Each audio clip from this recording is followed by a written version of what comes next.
జీవితంలో 4 విధాలైన రుణాలుంటాయి పుత్ర. వాటిని తీర్చుకోవటం ప్రతి వ్యక్తికి అనివార్యం. పితృణం. తల్లిదండ్రులు తమ యావత్ జీవితాన్ని తమ సంతానాన్ని పెంచి పోషించడం కోసం అంకితం చేస్తారు, కష్టాలు పడతారు. వారి రుణం తీర్చుకోవడానికి గాను సంతానానికి తల్లిదండ్రులను సేవించుకోవడం అనివార్యమవుతుంది. బ్రహ్మరుణం.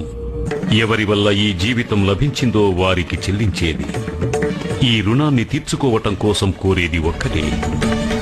ఎవరైతే ఇంతటి పవిత్ర రూపంలో ఆత్మకు జీవితమిచ్చారు, అదే పవిత్ర రూపంలో తిరిగి వారి చెంతకి చేరటం.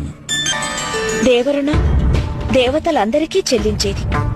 వారి యొక్క ఆశీర్వాదాలతో అందరి జీవితాలకు పాలనా పోషణ లభించగలదు. వారి యొక్క రుణాన్ని తీర్చుకోవడానికి గాను మనం చెయ్యవలసినదొక్కటే. మనం మన అవసరాలకు మించి ఎంతమాత్రమూ కూడబెట్టకూడదు. మనకు అధికమైన దానిని దాని యొక్క అవసరం కలిగిన వారికి అందచేయాలి. ఇక 4వ రుణం ఋషి అనగా గురువుల రుణం.